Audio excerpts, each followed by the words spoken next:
Na kombo ya tata mwana pe tata Molimo Santo tokoloba mingi te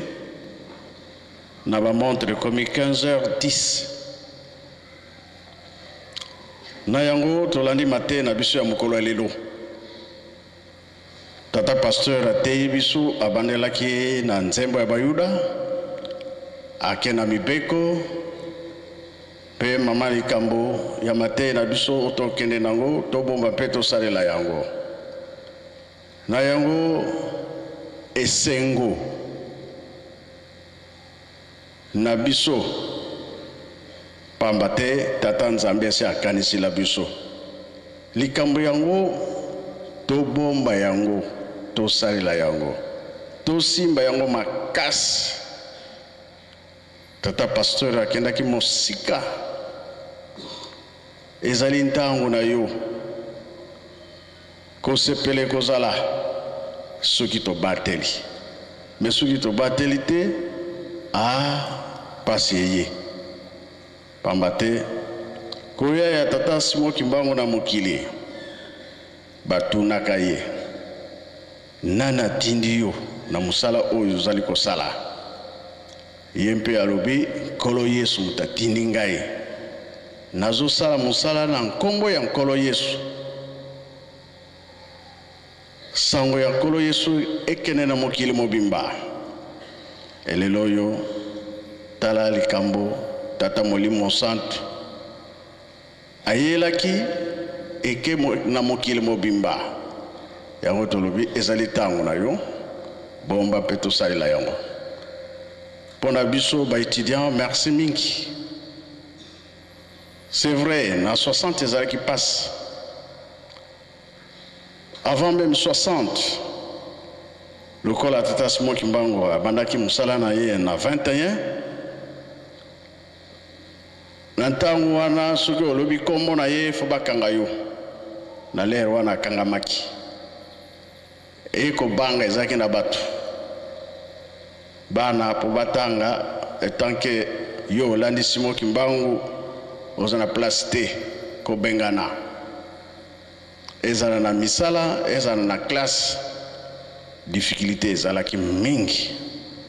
me nzambe ndenge yango ezalaka likambo nyonso eza na ntango nango kino ntango na biso mpe ekokaki baklasse ye kobima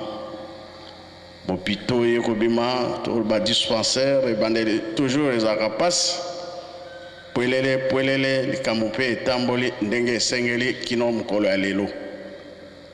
biso mpe tokobosanaka nzambe na biso te pamba te ye moko alobaki yango na 21 ke botanga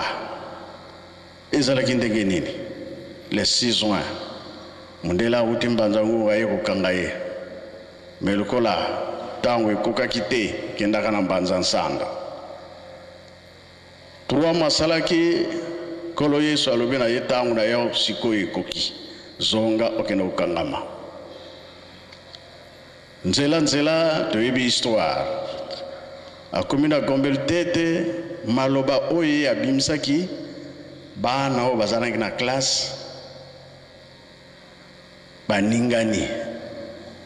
donc na bapatima na mabele ezali koningana maloba ya pamba oyo nyonso abimisaki bayokaki yango tala distance ya nzela moto azokende na ngungwa kimbanda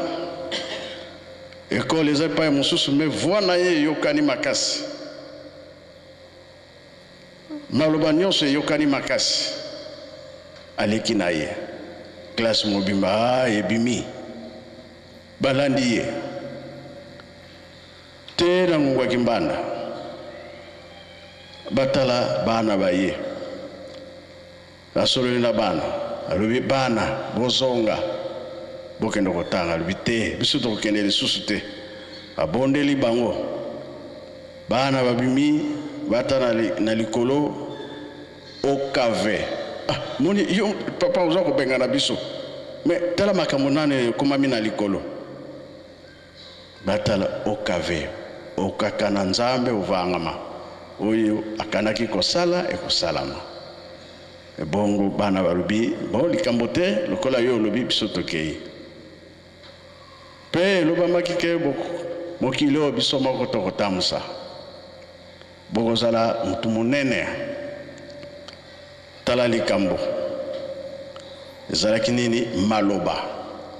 mpo nzambe liboso maloba prophétie ekoya après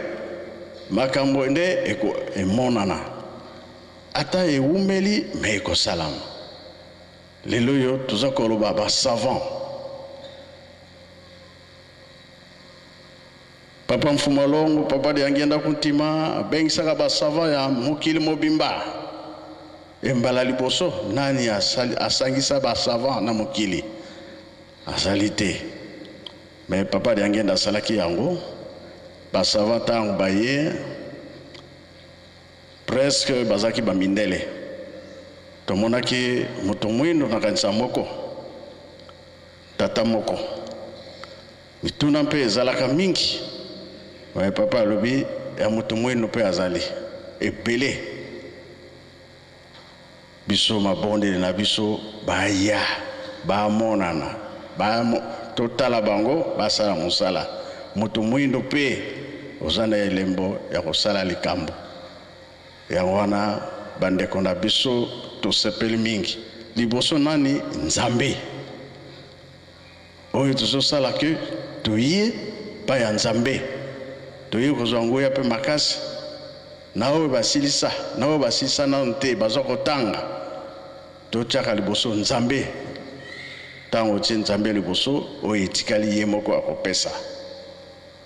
ndenge pasteur ateye biso sagesse ezala intelligence ezala c'est vrai nzambe mutu apesaka yango lelo loposo mwindo toloba ke eza na tata moko azwaki écriture mandombe toyebi ndenge nini azwelaki yango ndenge nini nayeyaka na nkamba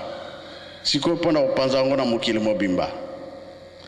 likambo nyonso babundisaka yango fin de fin nzela kaka ekomonana mpo euti epai ya tata nzambe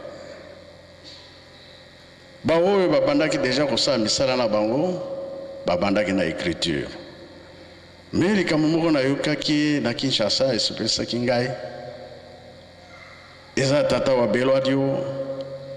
na tata professeur kuna na IPN baza na biso awa na mwana na biso ndeko na biso étudiant oyo basalaki kuna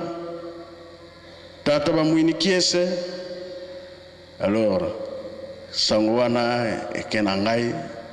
nayebi te soki yango elekelaki ndenge nini soki malgré l'air ekei toyoka ta moke tata wa Belwadio soki azali soki ye mutu akobenga tata professeur baoyo bazalaki kuna elekaki ndenge nini esengo nini ezalaki kuna na IPN mpo nga deja naza au courant tata wa Belwadio azali mutu bamwini kiesi azali telema nanu toyoka moke parce que ndenge biso nyonso baétudiant tozali awa makasi ya motu